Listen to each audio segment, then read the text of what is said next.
Itu kehidupan selanjutnya setelah kehidupan kita yang saat ini. Sekarang sering kita banyak bertanya-tanya, kemana kita bertumimba lahir setelah kita meninggal. Sejauh yang kita ketahui dan diyakini dalam Dhamma, bahwa ada kehidupan-kehidupan selanjutnya yang ada di dalam dunia ini, yaitu ada 31 alam kehidupan yang telah dijabarkan oleh Sang Buddha. Dari yang teratas, 4 arupa Brahma, kemudian 16 rupa Brahma, turun lagi 6 alam dewa surgawi, kemudian alam manusia yang sekarang kita berada dan sedang kita jalani. Di bawah alam manusia ada 4 alam apaya, peta, asura, binatang, dan neraka. Nah, setelah seseorang berakhir atau padam masa kehidupannya saat ini, kemana ia terlahir kembali melanjuti kehidupan selanjutnya? Umumnya adalah ke alam peta, tidak semuanya langsung ke alam dewa atau alam manusia kembali. Mengapa demikian? Karena selama seseorang tersebut di alam manusia, tentunya ia memiliki keluarga, baik itu orang tua, saudara, anak, cucu, pasangan hidup, dan lain sebagainya. Lalu di luar itu, ada hal-hal lain seperti yang kita kerjakan belum selesai. Ada beban-beban yang masih perlu tanggung jawab diselesaikan. Terus juga ada cita-cita yang belum terselesaikan.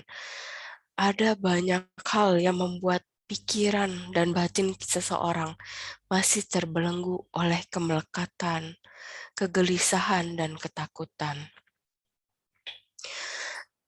Alhasil, saat detik-detik menjelang kematian, kualitas batin dan pikiran kita akan sering muncul hal-hal yang sedang kita lakukan ataupun yang selama ini muncul di pikiran kita dalam hubungan relationship kita dengan keluarga dan yang lainnya. Jadi itulah yang mengganggu pikiran kita sehingga menjelang detik-detik kematian bisa terjatuh ke alam peta. Kalau kita sampai terlahir ke alam peta, kita hanya bisa terbantu oleh pelimpahan jasa yang dilakukan oleh sanak keluarga yang masih hidup. Gitu. Kemudian, yang menyebabkan juga kenapa bisa ada banyak hal yang terbelenggu di dalam pikiran kita, karena ada 3 akar buruk yang selalu ada di dalam diri setiap manusia. Itu loba, keserakahan, dosa, kebencian, dan moha, kebodohan batin. Dengan adanya akar-akar buruk ini, otomatis mengkondisikan kita lebih mudah berbuat hal yang buruk melalui pikiran, ucapan, dan perbuatan. Kita lebih mudah menyerap dan menerima hal buruk tanpa kita sadari. Selalu ingin menguntungkan diri sendiri, selalu ingin mendengar pujian, selalu ingin didahulukan kepentingannya, menganggap dirinya paling benar. Padahal, hidup ini adalah duka. Hidup ini adalah tanpa celah. Maksudnya, tidak ada orang yang tidak dicela, dan lain sebagainya. Mendengar yang tidak disukai, kebencian muncul. Tidak didahulukan kepentingannya, kebencian muncul. Uh, Tidak didengar curhatannya, kebencian muncul, dan lain sebagainya. Semua fenomena ini muncul karena adanya akar moha, kebodohan batin, yang masih senantiasa berdiam di dalam diri kita tanpa kita sadari. Maka kita harus mempersiapkan diri dengan sebaik-baiknya, semampu kita dengan penuh kesadaran. Hidup ini sangat singkat. Rata-rata hidup manusia saat ini adalah 75 tahun. Ada yang melebihi, ada yang pas, bahkan ada yang kurang di bawah angka tersebut. Satu hari 24 jam. Kita sibuk kerja, cari nafkah, terus juga ada waktu yang lebih banyak santai, ada yang banyak hal lah, kesibukan-kesibukan lainnya yang kita lakukan. Membuat kita lupa atau lalai mengambil perenungan dan praktek dhamma. Sekarang kita coba sama-sama renungin berapa banyak antara pikiran, ucapan, dan perbuatan baik kita yang terjadi dalam satu hari. Lebih banyak perbuatan baik atau burukkah dalam satu hari? Coba kita renungkan. Baik itu secara pikiran, ucapan, perbuatan. Kalau kita ternyata lebih banyak yang buruk, sadari, perbaiki, dan lakukan itu terus-menerus. Kalau kita sudah banyak melakukan, berpikir, dan berucap yang baik-baik, terus dikembangkan, terus dilatih. Itu agar kita selalu sadar, sesering, sebanyak mungkin, dari hari ke hari. Seperti suka lakukan perenungan. Kemarin saya salah. Saya tidak boleh ulangi lagi dan saya harus perbaiki. Oh, kemarin saya emosi. Saya harus perbaiki. Saya nggak boleh ulangi lagi. Itu selalu dilakukan perenungan seperti itu. Terus setiap kali ada kesalahan, setiap kali kita ada konflik dengan orang lain, jadikan juga perenungan. Mungkin itu kesalahan saya. Saya yang harus perbaiki. Jangan selalu menyalahkan pihak luar. Kalaupun misalkan memang setelah terjadi perenungan, tetap merasa, ini kan bukan salah saya, ya udah, tetap sadari, kalau ini bukan salah saya, berarti ini adalah buah karma buruk saya yang sedang saya berbuah, yang sedang saya harus jalani, yang sedang saya harus terima. Tidak bisa kita menyalahkan siapapun, karena hal itu terjadi kalau bukan milik kita, tidak akan terjadi pada diri kita. Jadi, ketika ada hal buruk terjadi, ya udah sadari, kalau bukan kesalahan kita, terima. Itu adalah buah karma buruk kita sendiri yang sedang berbuah. Jadi jangan kita menambah karma buruk baru lagi karena kita tidak menerima ketika kita disalahkan oleh orang lain. Ingat terus dengan penuh kesadaran akan praktek 5 sila, moralitas dalam kehidupan sehari-hari. Sejak bangun tidur, saat beraktivitas dalam pekerjaan, hingga kita tidur kembali. Selalu usahakan berpikir yang baik-baik, berucap yang baik-baik, jangan terbawa hanyut dalam lingkungan pekerjaan yang negatif. Apabila itu bukan yang membuat kita lebih baik, ya udah, lepaskan. Melepaskannya yaitu dengan kita mengkondisikannya, melepas kemelekatan dengan berdana. Terus berdananya itu bisa ke sangga, ke wihara, ke keluarga, atau dimanapun. Jika kesempatan kita bisa berdana makanan, kepada para pekerja-pekerja di luaran, selain kesangga itu pun nggak apa-apa. Yang penting kan tujuan kita baik, tujuan kita berbuat baik. Yang penting kita harus ikhlas dan senang hati melakukan perbuatan baik itu. Setiap kali kita melakukan, kita harus memiliki niat di awal. Kalau sudah ada niat, kita ikhlas memberi, ya udah cukup sampai di situ agar tidak terjadi pergolakan batin. Karena kalau terjadi pergolakan batin, nilai yang sudah kita ingin berikan itu berubah nominalnya pada saat diberikan.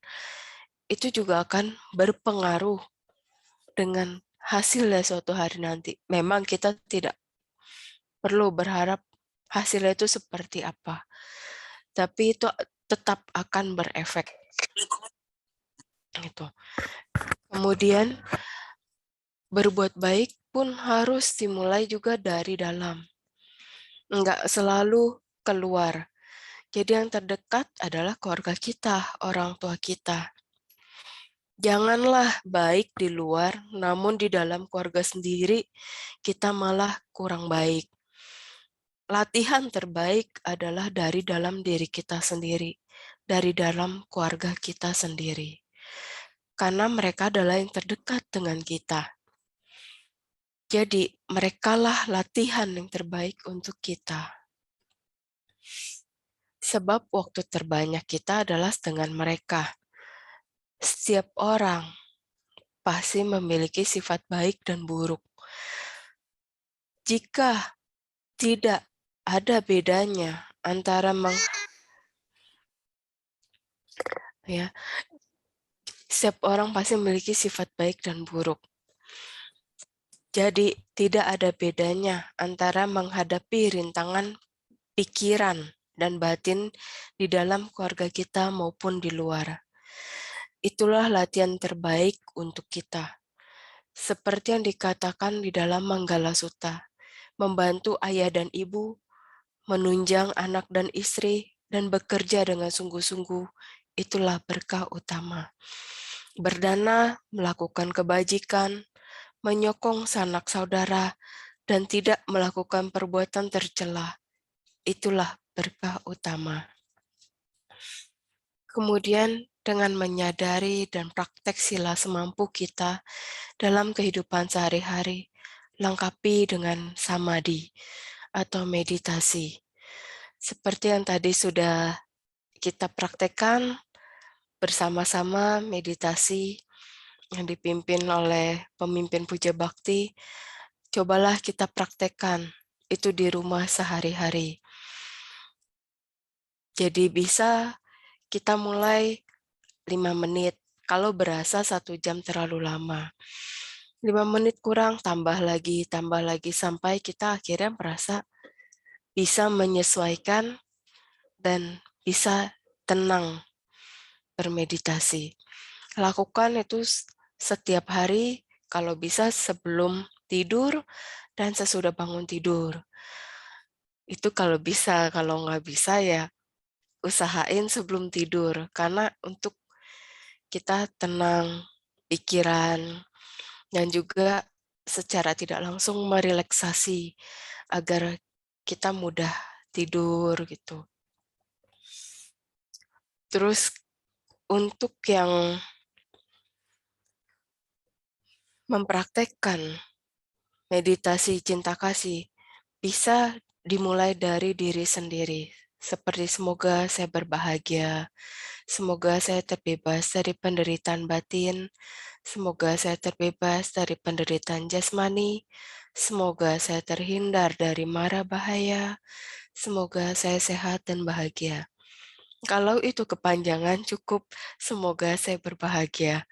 Nanti setelah dari diri sendiri ke orang-orang terdekat. Bisa pasangan kita, anak kita, orang tua kita. Kemudian setelah meditasi cinta kasih, kalau masih mau dilanjutkan, silahkan. Kalau mau sudah, ya udah ditutup meditasinya, silahkan istirahat. Terus bisa juga dengan meditasi pernafasan. Kalau meditasi pernafasan, cukup disadari nafas masuk dan keluar. Setiap kali pikiran lari, tarik lagi ke objek, terus ikuti. Sambil kita melatih kesabaran. Karena dengan kita rajin meditasi, kita bisa melatih kesabaran. Kita akan dengan mudah merenungi apa yang sudah kita lakukan dan yang belum kita lakukan dari yang kemarin maupun hari ini.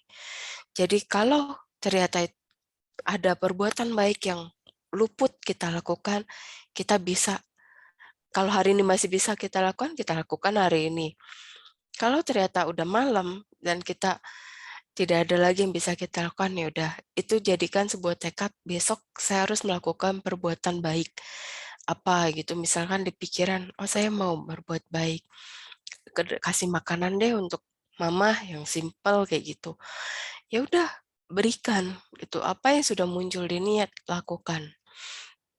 Karena niat baik itu menjadi karma baiknya 2 kali lipat apabila setelah kita pikir, kita lakukan. Tapi bisa 3 kali lipat kita pikir, kita ucap, dan kita lakukan. Gitu. Begitu pula karma buruk. Jadi agar proses pikiran berkembang yang baik-baik. Nah, dengan kita mempraktekkan moralitas sila yang baik, bermeditasi, maka akan menghasilkan kebijaksanaan, yaitu panya di dalam diri kita. Kualitas pikiran dan batin akan terbiasa muncul yang baik-baik, ketimbang yang buruk. Karena apa? Karena kita sudah latih sedemikian rupa. Sudah kita beri pikiran ini dengan makanan yang positif. Dengan gitu, kita akan lebih siap. Bahkan, sudah siap menghadapi kehidupan selanjutnya tanpa ada ragu-ragu dan takut. Karena kita sudah berbekal tanaman kebajikan yang banyak. Karena dengan kita sudah membekali pikiran yang baik-baik, selalu mengkondisikan pikiran yang baik, tiba-tiba kematian itu menjemput, kita sudah tidak ada lagi namanya ketakutan, kegelisahan, kekhawatiran. Kita sudah siap menjalani dan melewati semuanya. Karena ketidaksiapan itulah yang membuat seseorang takut, khawatir, dan gelisah menghadapi kehidupan selanjutnya. Lakukan kebiasaan memberi contoh yang baik untuk anak kita, untuk lingkungan sekitar kita. Kalau kita sudah menjadi lebih baik. Baik itu secara ucapan dan tindakan. Jangan pernah sungkan. Kita mulai dari diri kita sendiri untuk mengucapkan kata tolong, maaf, dan terima kasih. Itu selalu jadikan sebuah kebiasaan. Karena hal sekecil itu adalah perbuatan baik yang simple banget dalam kehidupan sehari-hari. Karena kita tidak hidup sendirian di dunia ini. Jadi kita perlu saling simpati, empati, dan bertoleransi.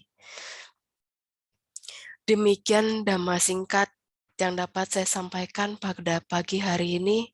Selebihnya mungkin kita bisa melalui tanya jawab. Waktu dan kesempatan saya kembalikan kepada moderator. Terima kasih.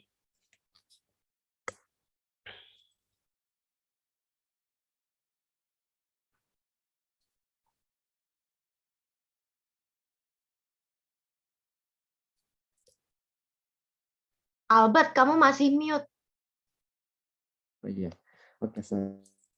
Anugerahnya kepada Cineta atas dhamma sharingnya, semoga bermanfaat bagi kita semua. Sadu, sadu, sadu. Oke, sekarang kita akan masuki sesi tanya jawab. Bagi teman-teman yang ingin menyampaikan pertanyaan, boleh langsung taruh di chat pertanyaannya atau dengan open mic. Nanti panitia akan bantu bacakan Q&A, saya buka selama kurang lebih 15 menit ya. Kok boleh Pak Erik? Namo Buddhaya, Cimeta, Ya, dan nama budaya. seluruh hadirin Buddhist Reborn. Senang sekali pada kesempatan pagi hari ini bisa mendengarkan sharing Dharma dari Cimeta yang sudah sangat terkenal ya. Kemanapun Cimeta ceramah nih selalu ramai. Baik, saya izin Cimeta, saya masih sangat awam dalam Buddha Dharma, mohon bimbingannya. Jadi yang pertama, Ci, kan setelah kita sebagai umat Buddha meyakini ada 31 alam kehidupan. Dan saya pernah dengar cerita bahwa mungkin kalau saya nggak salah tuh pernah ada di satu vihara tuh, jadi orang bawa foto mendiang-mendiang gitu ya, terus kasih lihat Cimeta, terus mungkin dari sekitar 60 mungkin hanya 10% yang berhasil naik ke alam yang lebih tinggi, sisanya lebih banyak di alam peta. Nah kemudian kan kejadian selanjutnya pasti keluarga itu kalau ada familinya atau relasinya yang lahir di alam peta kan merasa sedih, Ci. Nah, habis itu biasanya apa sih yang Cici sarankan untuk mengurangi penderitaan sanak saudara kita yang ada di alam yang peta itu, Ci? Iya, Mungkin itu dulu, Ci. oke.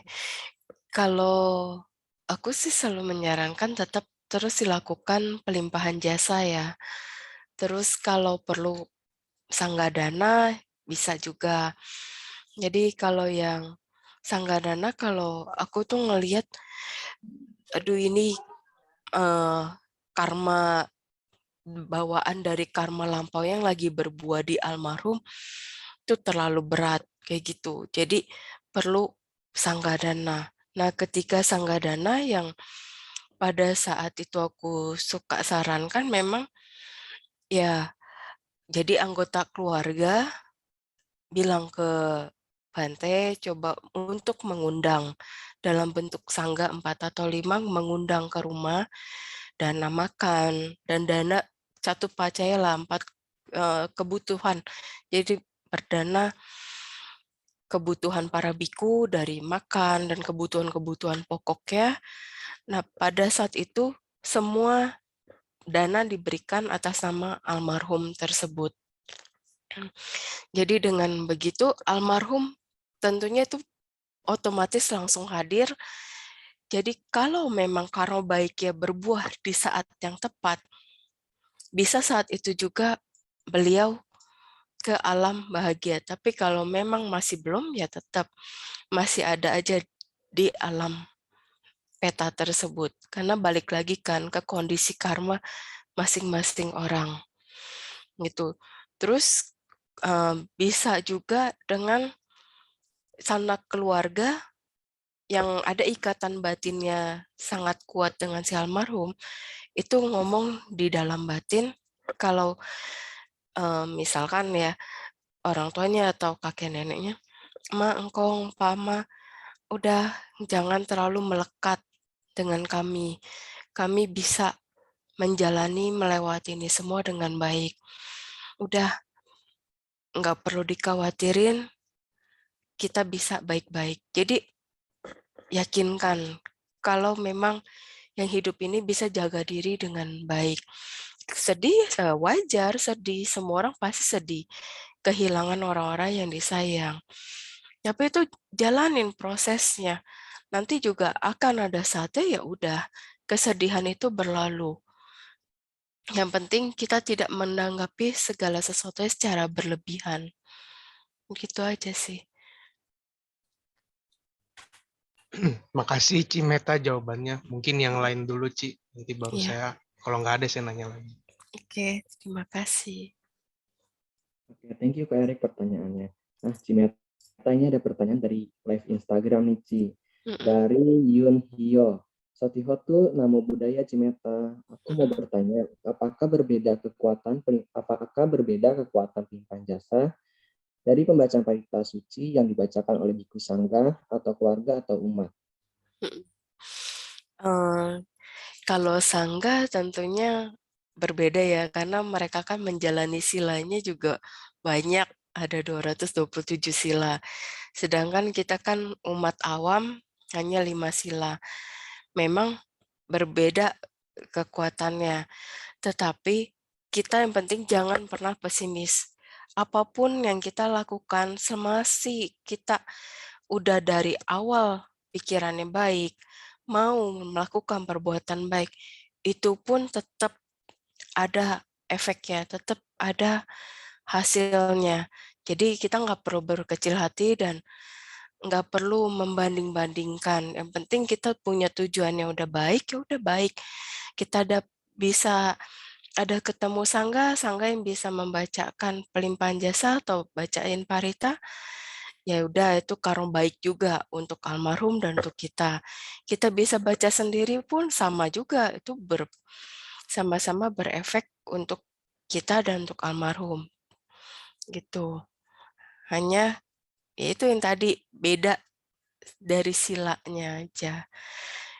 Dan tentunya jadinya lebih besar kekuatan sangga dibanding kita baca sendiri ya.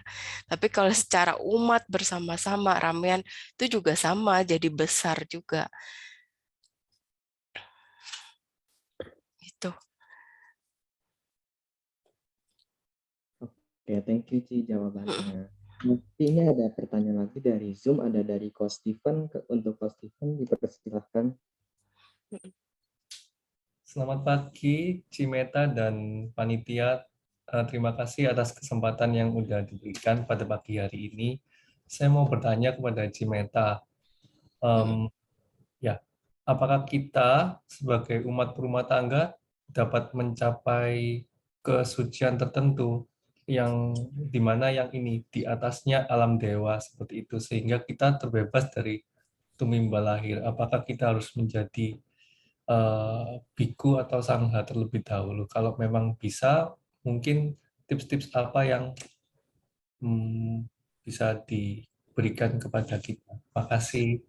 Iya, kalau untuk berumah tangga, ya untuk Sotapana masih bisa.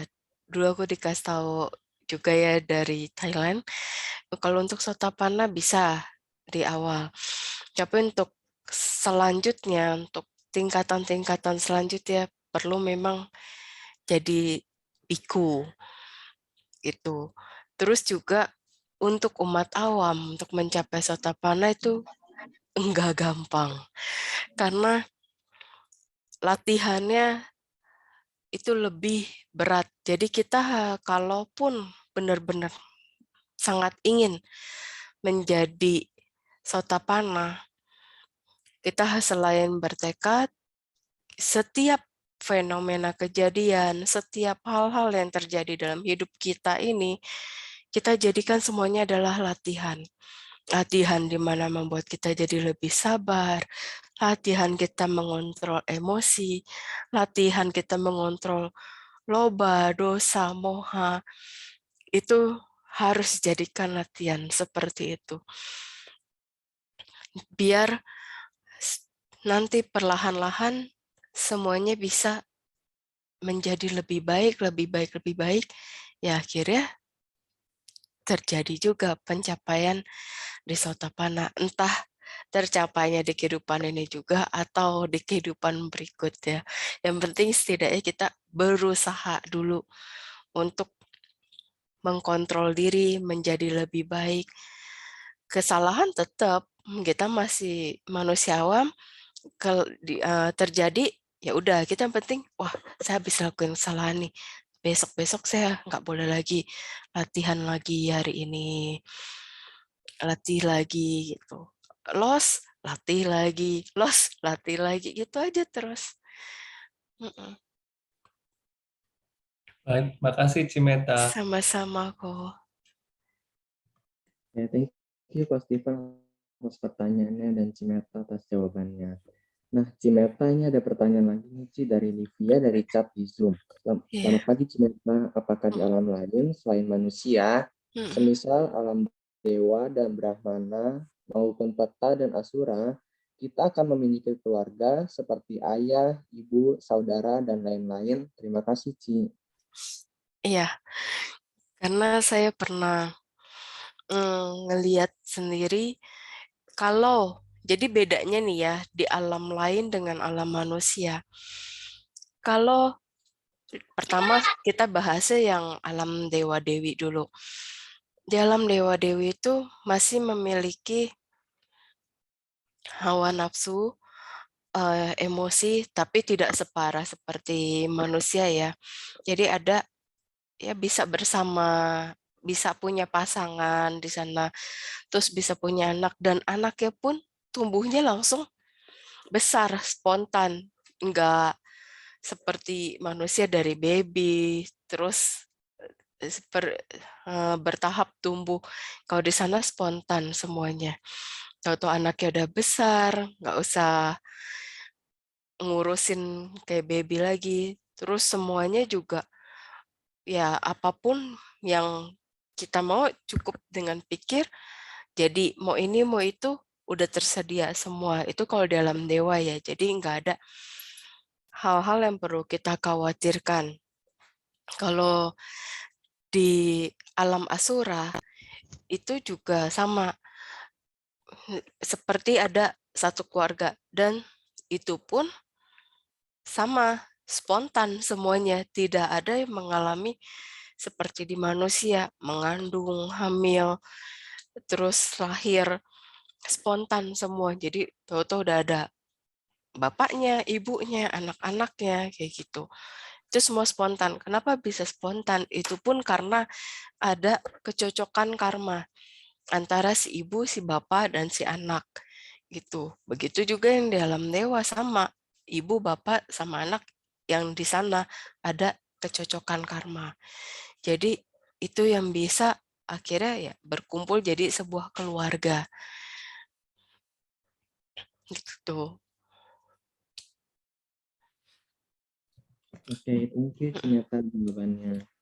Nah, Ci, ini ada lagi yang bertanya, ada raise hand nih, Ci, di Zoom kepada Powira, dipersilahkan.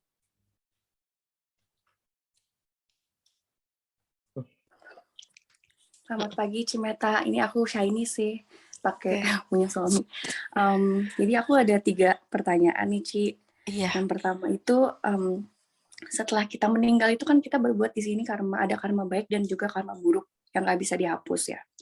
Jadi yang di proses itu yang pertama itu di sana tuh karma baik duluan atau karma buruk duluan ya? Atau semuanya berjalan ganti-gantian gitu, misalkan dari dewa bisa ke neraka, terus ntar ke dewa lagi begitu. Terus yang kedua itu kalau misalkan kita meditasi, misalkan setiap hari meditasi sama Tabawana, itu bisa nggak, boleh nggak sih kalau kita nyebut misalkan semoga di kehidupan nanti jika kita terlahir sebagai manusia gitu, semoga kita bisa tetap mendalami dhamma dengan menjadi biku atau bikuni gitu sebelum menikah. Jadi kita nggak perlu meninggalkan keluarga, misalkan begitu, Ci. Atau nggak usah bilang begitu gitu, ikutin proses aja. Terus yang ketiga itu aku mau nanya soal dewa ya. Jadi dewa itu apakah ada tugas juga ya di sana? Maksudnya ada tugas masing-masing gitu. Apakah Cimeta pernah Ehipasiko ke sana? Soalnya kayak aku kan punya nenek udah meninggal sejak tahun 2012. Terus terakhir dia kemasukan ke badan II aku, terus dia bilang saya ada tugas. Dia tuh terlahir di alam dewa. Terus dia bilang saya ada tugas dalam waktu yang lama, jadi nggak bisa ke sini dulu gitu, nggak bisa sering-sering ke sini. Jadi kalian akur-akur ya gitu, banyak sembahyang kayak gitu udah. Jadi apakah emang dewa itu ada tugas juga ya di sana gitu? Terima kasih Ci. Oke. Jadi kalau yang pertama nih, untuk yang pertama karo baik atau karo buruk dulu yang berbuah itu tergantung dari tumpukan yang kita tanam semasa kita hidup. Jadi semakin banyak karma baik yang kita tanam, yaitu bisa jadi itu yang berbuah duluan.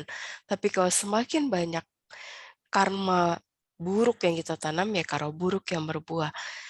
Kalau ternyata bedanya tipis, berbandingnya itu bisa berganti-gantian.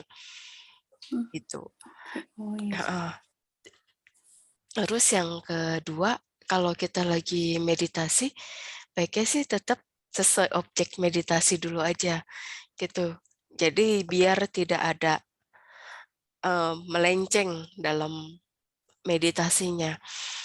Kalau mau beraditana seperti itu, bertekad seperti itu, bisa setelah melakukan kebajikan. Jadi misal setelah dana makan bante atau setelah melakukan perbuatan baik apapun langsung beraditana.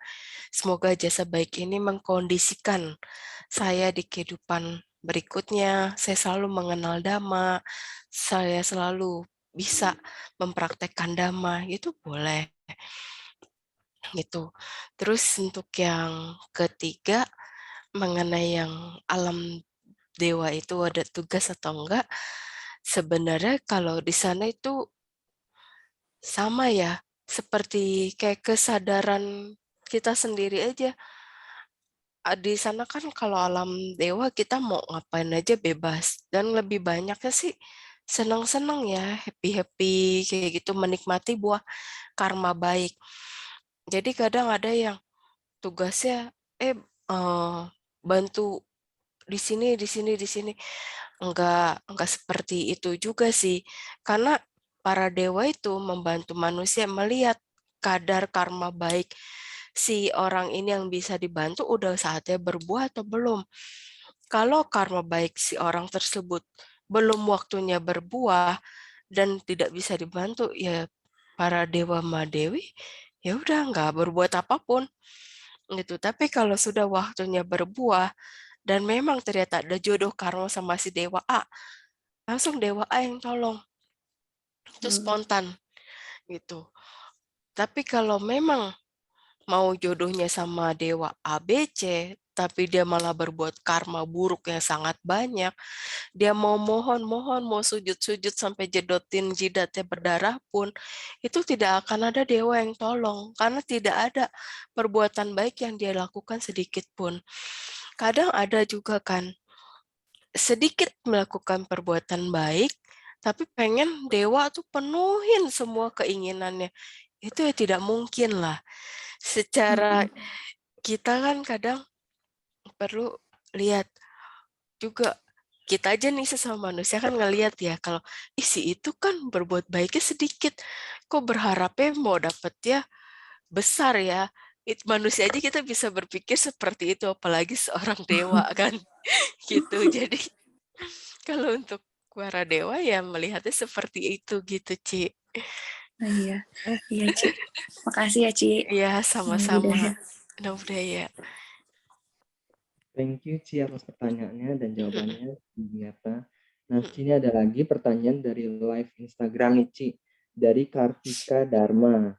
Halo, nama budaya. Saya mau tanya, kalau kita berdoa untuk para leluhur, apakah hanya leluhur di kehidupan sekarang atau juga termasuk leluhur di kehidupan lalu? Ya, untuk pelimpahan jasa itu, berdoa kita bisa leluhur di kehidupan sekarang maupun yang lalu. Kalau ternyata masih ada leluhur kita dari yang kehidupan lampau, masih butuh pelimpahan jasa, ya itu tetap kena. Karena semua makhluk, semua leluhur yang terkait karma dengan kita, itu bisa menerima pelimpahan jasa kita apabila ada kaitan karmanya. Termasuk seperti penunggu-penunggu rumah. Kalau tidak ada kaitan karma dengan kita, mereka tidak akan menjadi penunggu rumah kita. Gitu. Kalau mereka tidak ada kaitan karma dengan kita, ketika kita melakukan pelimpahan jasa atau pembacaan parita, pasti makhluk-makhluk itu langsung pergi menghindar sejauh mungkin. Gitu. Jadi lakukan terus pelimpahan jasa. Jadi buat leluhur yang sekarang maupun yang lampau bisa tetap terima.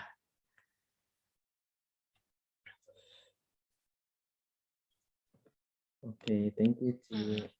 Sama-sama. Nah, ini ada pertanyaan lagi dari Mak Gunawan. Nama budaya, Sismeta, kalau dalam sutra ada dijelaskan bila kita baca sutra tertentu atau melakukan dana rupang dapat terlahir di surga sesuai dimaksud. Apakah benar adanya? Sedangkan di sisi lain kita lebih ditekankan pada sila atau dari karma yang kita perbuat. Mohon dibantu penjelasannya. Terima kasih.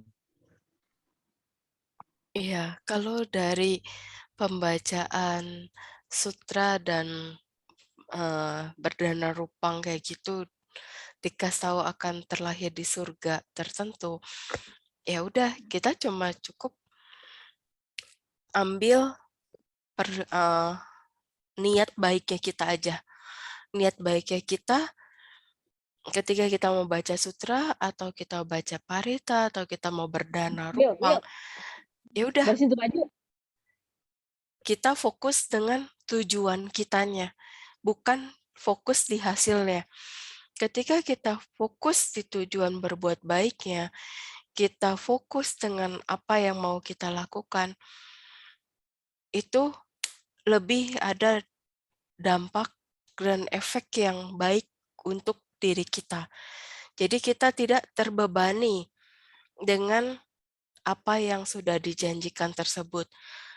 Kalau memang ketika kita pindah alam dan karma kita ternyata pas sesuai bisa terlahir di alam dewa yang dijanjikan tersebut, ya bagus. Tapi kalau enggak kan kita juga nggak perlu kecewa. Karena kita sudah fokusnya dengan perbuatan baik yang kita mau lakukan itu. Jadi jangan fokus dengan apa yang dijanjikan, fokus dengan apa yang kita lakukan saat ini. Oke, thank you, Ci. Sama-sama. Ini ada lagi nih Ci yang nanya, dia private chat ke aku. Namo Buddhaya Cimeta, kalau misalnya kita berdana atas nama diri sendiri, keluarga yang masih hidup dan orang yang kita kasihi itu apakah juga akan benar-benar berbuah karma baik juga bagi mereka yang kita sebut namanya saat berdana? Terima kasih, Ci. Iya. Kalau seperti itu, baiknya keluarga yang kita misalkan sekalian dana atas nama mereka dikasih tahu juga, saya habis berdana ya atas nama kita sekeluarga nih, ada nama kamu gitu. Jadi biar merasakan kebahagiaan bersama. Karena kalau kita tidak memberitahukan, ya kita hanya menambah karma baik kita sendiri. Mereka tidak tahu. Jadi mereka gimana bisa menambah karma baik untuk diri mereka sendiri kan? Gitu. Jadi baiknya diberitahukan. Oke, thank you, Ci. Sama-sama. Lagi dari chat di Zoom nih, Ci, dari LL. Anumodana Cimeta, jika seseorang terjebak dalam hubungan toksik seperti dengan pasangan atau keluarga, sampai kita tidak tahan dan bereaksi secara emosional karena tekanan dan selalu dipicu dari mereka, apakah akan menjadi karma buruk orang tersebut yang bereaksi karena tidak bisa menghindar atau kelepasan? Atau apakah ada karma khusus yang berbeda dari karma kesengajaan karena orang tersebut melakukan atas dasar lepas kontrol atau hilaf yang sengaja dipicu dan memang dijebak oleh orang lain? Mohon penjelasannya, Ci. Terima kasih. Ya, jadi apapun alasannya, namanya kita sudah emosi, mau dipancing atau macam-macam lah, itu tetap kita melakukan karma buruk melalui ucapan gitu. Belum lagi pikiran ikut bekerja dengan berpikir yang jadi negatif. Jadi pikiran, ucapan itu sudah langsung 2 kali lipat kita menambah karma buruk. Belum lagi kita ada tindakan, misalnya mengungkapkan emosinya dengan pukul dinding, pukul barang, atau menendang. Itu kan sebagai ungkapan emosi. Jadi 3 kali lipat karma buruk yang kita tanam pada saat tersebut. Dan begitu pula si yang memancing, si orang-orang yang membuat kita marah. Mereka karmanya lebih besar lagi. Karena mereka selalu memancing seseorang untuk mengeluarkan amarahnya. Si pemancing membuat karma buruk yang lebih besar, kita yang terpancing. Apabila kita mengungkapkan, meluapkan emosi yang sama besarnya karma buruk yang ditanam, dan itu tidak menyelesaikan perselisihan di kemudian hari, bahkan bisa terus mengikat permusuhan itu sampai ke kehidupan selanjutnya. Kalau terus seperti ini, bahaya. Gitu, karena yang rugi bukan cuma dia, diri kita sendirilah yang lebih rugi. Karena kita harus ketemu musuh kita lagi. Kita harus berperang lagi. Kita harus beradu lagi gitu. Gimana kita mau menanam karma baik dan kebajikan-kebajikan kalau kita terus dikejar musuh. Gitu. Jadi mumpung di kehidupan saat ini sadar nih mereka ini orang toksik, mereka adalah yang mengganggu. Ya udah, kalau bisa dihindarin, dihindarin. Kalau yang bisa dibantu, dibantu. Tapi kalau tidak bisa bantu, lebih baik udah minggir aja. Diam. Kalau udah minggir, udah diam, masih diusik. Terus jadikan itu sebuah latihan aja, diemin. Kalau masih mau bantu, bantu. Enggak, ya udah. Latihan, jadiin itu latihan. Toh semua itu kan terjadi juga sebelumnya pasti kita ada bikin ulah terhadap mereka. Kita ada bikin masalah terhadap mereka. Makanya di kehidupan ini mereka mengejar kita, membuat masalah baru, bikin hal-hal yang membuat kita emosi, membuat kita nggak suka segala macam. Gitu. Jadi semua kuncinya di diri kita. Kita mau lebih baik, kita yang hentikan, kita yang stop. Kita yang kontrol, udah. Kita menghindar. Jadi kesannya yang waras ngalah. Gitu. Enggak, itu dulu. Terima kasih. Thank you, Ci. Nah, ada lagi dari chat Zoom nih, Ci, dari ini. Nama budaya Cimeta mau tanya, saat ada orang yang meninggal dan ada adat bakar rumah-rumahan buat orang yang meninggal, apa betul adanya mereka terima rumah tersebut di alam sana, Ci? Enggak. Oh, enggak. Karena kalau yang dibakar itu, para almarhum sendiri ngelihat itu nggak jadi apa-apa. Jadinya abu gitu. Karena yang bisa terjadi di sana sebuah istana atau rumah di alam dewa itu adalah hasil dari kebajikan kita sendiri, bukan dari apa yang dibakar atau diberikan oleh masih hidup. Gitu. Thank you, Ci. Nah, ini Sama-sama. ada yang raise hand nih, Ci, dari Ci Luciana, dipersilakan.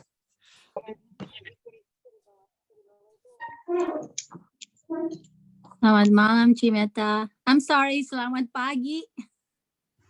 Selamat pagi. Nama budaya. Nama budaya. Saya mau tanya, Ci, kalau seumpamanya kalau seorang ibu sedang hamil, kapan itu janinnya punya kesadaran? Apakah 1 minggu, 2 minggu, 1 bulan? Ya, itu pada saat sel sperma dan sel telur itu sudah bertemu, sudah terjadi sebuah pembuahan, itu sudah masuk janin. Oh, itu kesadarannya sudah ada di situ ya? Itu sudah masuk kesadarannya. Oh. Terus ada satu lagi pertanyaan saya. Kalau seseorang, seumpamanya dia terus berusaha untuk mau bisa hamil kan, terus coba pakai coba IVF sudah banyak kali. Ini orangnya juga Buddhis, selalu berbuat baik, tapi nggak jadi. Apakah itu karmanya ataukah perbuatan lampaunya ataukah dia perlu banyak function? Ya, itu biasanya ada sebab dari karma lampau si orang tersebut, C. Jadi dia di kehidupan sekarang mau mengusahakan baik bagaimanapun, ada aja halangannya untuk mengkondisikan biar bisa punya anak di kehidupan yang sekarang. Memang bisa lakukan function, bisa lakukan memberi sumbangan ya, entah susu, makanan ke panti asuhan, ke anak-anak terlantar, atau ke anak-anak jalanan yang memang mereka juga butuhkan makanan, susu, yang kayak gitu. Jadi berikan anak-anak itu kasih sayang. Mungkin di masa COVID ini kita nggak bisa sembarangan ya, lebih beresiko. Jadi bisa dengan memberikan makanan udah. Kalau kasih sayang bisa dengan memberikan kasih sayang ke anaknya sepupu, saudara, jadi ke keponakan, anak-anak kecil di dalam keluarga aja berikan kasih sayang, perhatian. Nanti juga kalau ada karo baik yang berbuah, terkondisi pasti tiba-tiba hamil. Karena suaminya bilang, jangan pergi ke wihara lah kau. Dia bilang tidak ada gunanya, jangan percaya merit.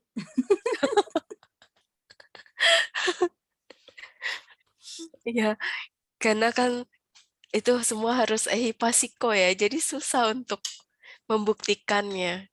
Iya, Cimeta. Terima kasih, Ci. Terima kasih, C. Thank you, Ci, atas pertanyaannya. Nah, selanjutnya ini ada yang raise hand lagi, Ci, dari Tante Pioli. Dipersilakan, Tante.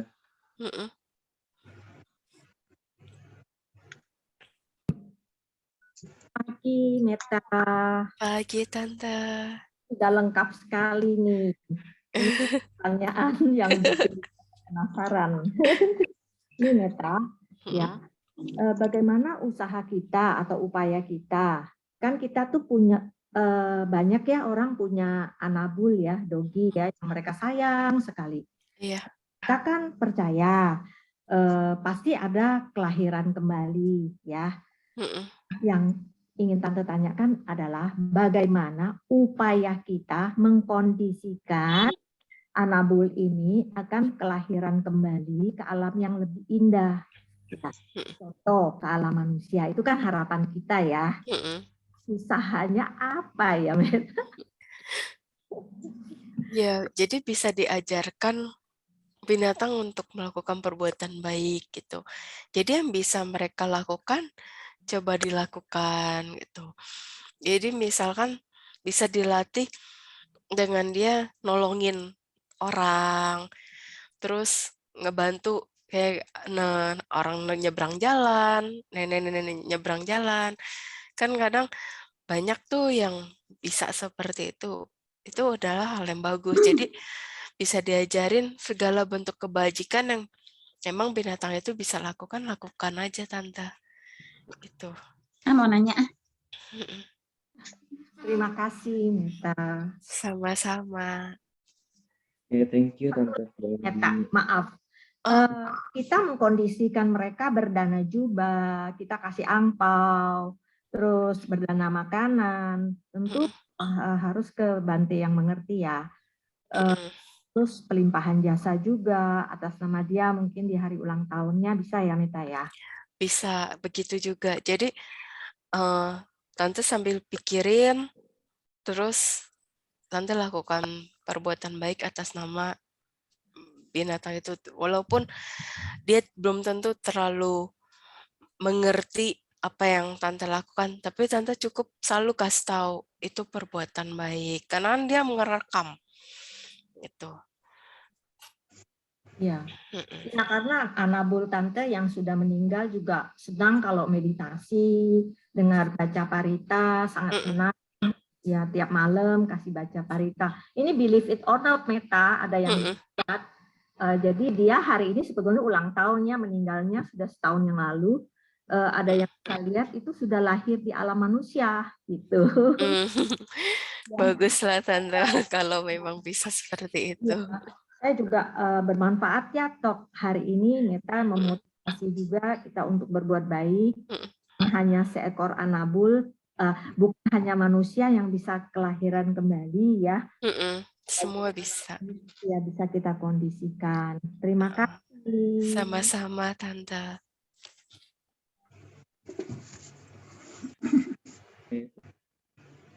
Thank you Tante Violi atas pertanyaannya. Cimeta ini ada pertanyaan dari di Zoom nih Ci, dari Anom Chandra. Budaya Cimeta, saya mau bertanya Ci, karma apa yang sudah dilakukan di kehidupan yang dulu yang membuat kita menjadi LGBT pada kehidupan sekarang, dan bagaimana kita bisa mengurangi dosa saat ini. Terima kasih Ci. Ya, jadi penyebab LGBT itu juga kan ada banyak ya, nggak cuma dari satu sebab. Jadi ada yang memang juga karena tekad, ada karena yang memang penyimpangan seks, kayak gitu. Dan ada macam-macam lainnya.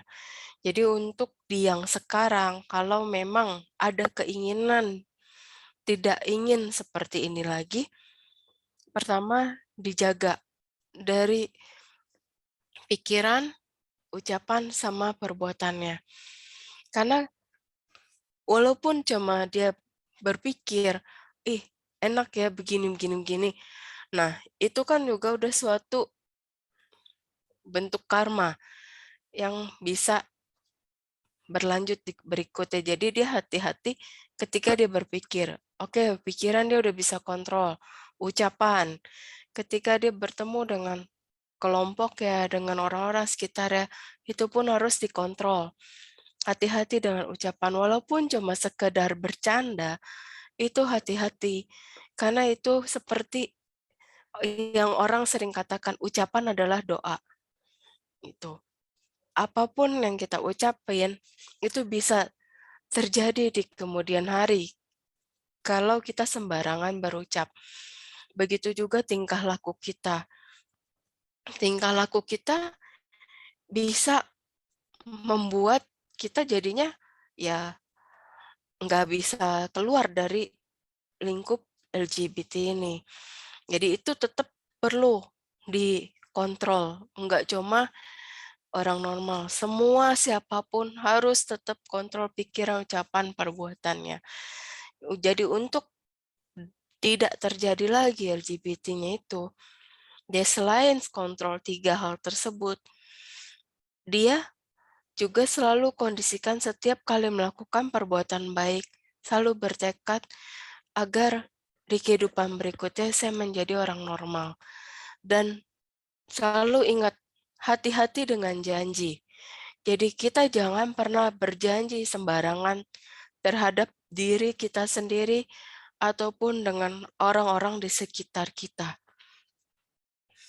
Misalkan belum apa-apa aja, masih pacaran, udah bertekad. Terus semoga nanti kita bareng-bareng terus, sama-sama. Ternyata treng di tengah jalan putus. Merit sama orang lain, tapi di kehidupan berikutnya, karena janji itu udah pernah terucap, ternyata kalian sama-sama punya jenis kelamin yang sama, akhirnya terjadilah sebuah hubungan. Gitu. Jadi, hati-hatilah terhadap janji. Kalau pernah ada janji, sudah lepaskan. Dulu janji-janji di depan altar, lepaskannya juga di depan altar. Saya melepaskan janji yang pernah saya ucapkan. Semoga hal tersebut tidak terjadi, terus sambil dikondisikan dengan lakukan banyak perbuatan baik, pikiran baik, dan ucapan baik. Udah itu aja sih. Terima kasih. Oke, thank you Ci. Nah Ci, ini ada pertanyaan terakhir ya Ci ya. Dari chat di Zoom Ci, dari Wiwi Lestari. Namo budaya Cimeta, kalau dewa bisa bantu manusia, itu contohnya seperti apa ya? Kan semua dari karma masing-masing. Ya, jadi gini, yang tadi udah aku jelasin, dewa itu membantu kalau memang karma baik, seseorang sudah waktunya matang, dan si dewa tersebut ada jodoh karma dengan si orang yang dibantu. Jadi, hal seperti itu yang bisa terjadi. Misalkan, ada kecelakaan mobil, yang mobilnya itu hancur total. tapi ternyata orangnya selamat, tidak ada sedikit luka pun. Nah, itu salah satu contohnya ketika karo buruk berbuah, dia kecelakaan, mobil hancur. Itu karo buruk berbuah ya posisinya. Dan ketika selang beberapa detik karma baik si orang tersebut berbuah, ada dewa yang jodoh karma dengan dia seperti menolongnya. Jadi ketika mobil hancur seketika saat itu, orangnya selamat tanpa ada luka atau cacat sedikit pun. Seperti itu. Dan yang bisa terjadi seperti itu sangat jarang. Gitu. Karena balik lagi ke karma baik kita sendiri. Kalau karma baik yang kita tanamnya sedikit, kita berharap ada dewa banyak tolong, ya itu nggak mungkin. Gitu. Semoga dapat dipahami ya.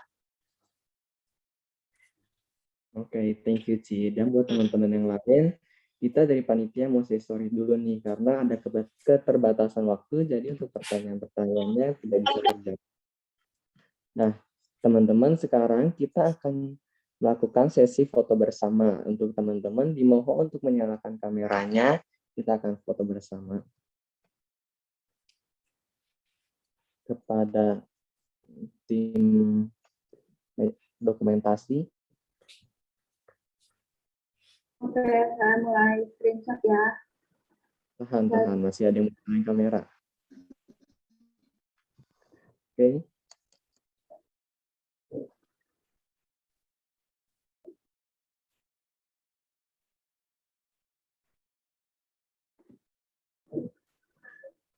Oke, ya boleh difoto.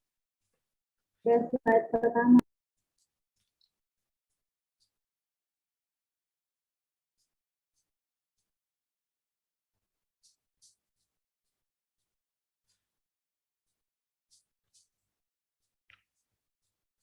Next, slide kedua.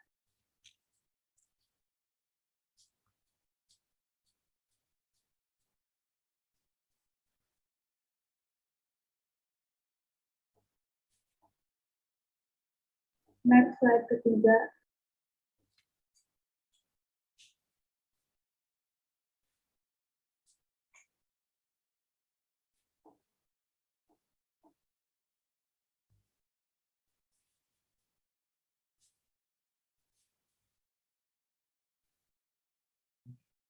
Udah ya? Udah belum ya? Slide